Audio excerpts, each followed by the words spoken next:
Today we have a 500k crazy squad builder. FIFA 21 is here. Don't waste your money on FIFA points. Go to MMOPO.com and get cheap, fast and safe FIFA 21 coins. Use code OzNoz to get 8% off your order. Link in the description. Hello everyone, welcome back to another video. Now in today's video we've got a cool little squad builder for you. It's a 500k squad builder and it's got some quirky cool players in it and I'm excited to show you now.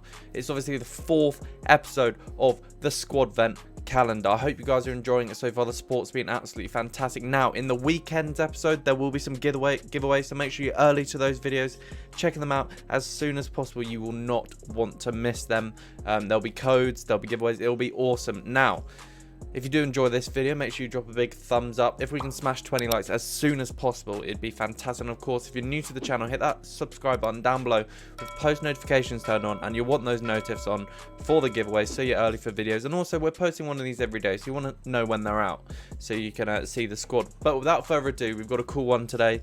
Let's get into it. So our first player, as you can see, is Nick Pope. Now, one thing I should state before we get into this squad is actually more realistically around 550k, but 550k doesn't sound good in a title, so we put it down to 500k, and with the crash happening right now, maybe it will lower a little bit. So we have good old Nick Pope, a really solid keeper. His 6'7" ridiculous height means that he's an absolutely fantastic keeper. Nothing, and I mean nothing, is getting past him, which is fantastic. At right back we have an exciting one, Bruno da Silva Perez. He looks very class, he looks decent. High-low is pretty juicy, but we've got him stay back while attacking.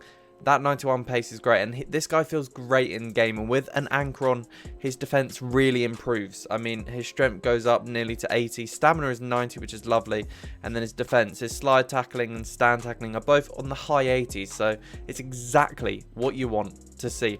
Moving on to a centre back now, it's an interesting one. We have Smaldini, good old Inform Chris Smalling.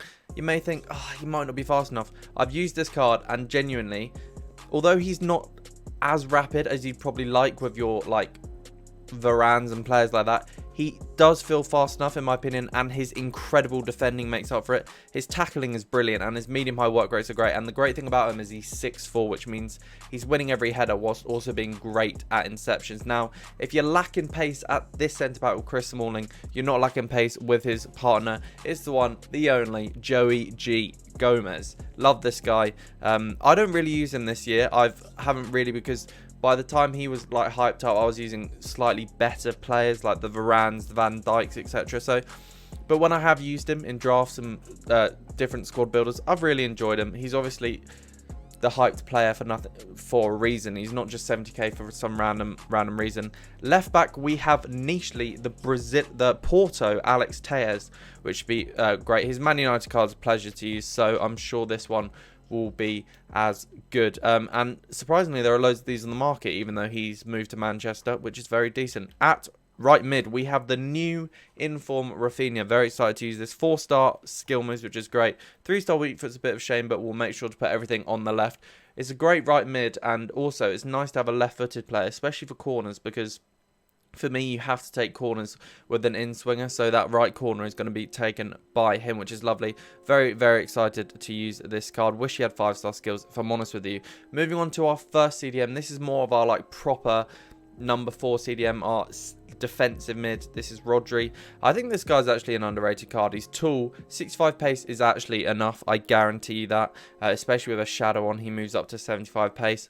Looks decent. Now, our next player is going to be our left attacking mid in the 4-2-3-1, obviously getting the perfect link from Alex Telles. Philippe Anderson, this is his I think this is road to the final card. I think it might be an SBC. It's a great card. I've used it a couple of, it says I haven't used it, but I did definitely use it in a video. Oh, I think it was because it was a friendly.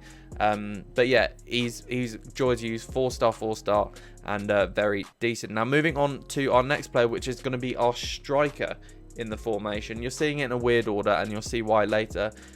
Rodrigo. Now you might think, oh, he's like the power curve's gone a bit past him. This guy is still very OP. His rapid and his 4-star skills are very useful. Now with this guy, he is left-footed, but he has a 3-star weak foot, so you need to make sure you're putting the majority of shots on his left peg if you want to be effective at finishing. Moving on to our next player, we have an interesting one, a crazy one. It's record breaker Darwin Silva. Now this card genuinely looks fantastic. Another issue is he's left-footed with 2-star weak foot. So we do have a lot of left-footed in the team and a lack of weak foot. But just make sure we concentrate on the left foot, then we should be fine. This guy's absolutely fantastic. Looks a real treat to use. His dribbling is unbelievable. With his passing being 93 as well. I think as a cam, he's going to put so many great through balls to Rodrigo in this team. And last but not least, this is our other centre mid. Now, I could have made this a 750k squad build and use his Inform. But in my opinion, 200k extra for an Inform that doesn't improve it that much is just a bit ridiculous, in my opinion. So we decided we're going to leave Marcus Llorente alone. Now, that's the team. There it is. It is in the 4-5-1 there to get chemistry. I'm sure you could mix it around. There are different players you could use. You could use Thiago if you wanted a more creative midfielder. You could use the Inform version of this guy. There are plenty of different options you could have seen. You could have even tried and got in a bit of Patrick Bamford if you move some players around. Anyway, so there we go there. And what we did there now is I'll show you the custom tactics quickly. We're going to use 4-2-3-1. If you've seen any of these videos, I have the same 4-2-3-1 tactics. Press off possession loss, middle width, forward depth, offensive, fast build up, width, bang down the middle, players in the box 1 extra, corners 3 and free kicks 2, and then instructions. My striker stay central, getting behind, stay forward. The front 3 stay forward. These 2 stay back while attacking, cover centre, and then my defence stay back while attacking. So we're annoyingly in Division 1 at the moment, so we'll get into a game and try our best not... And it's annoying we have to play competitively in Division 1 rather than like casually and like just beat people in Division 2. Nevertheless, we'll get into a game in Division 1 and see how the squad plays. Wow, our opponent has a niche team. He has 2 silver cards in there with Che Adams and Wes Morgan.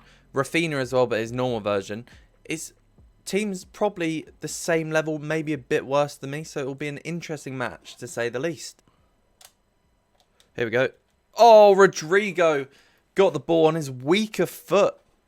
Nevertheless, he scores, whips in through the legs, beautiful whippage, and then I'm not gonna lie, guys, David Silva feels incredible.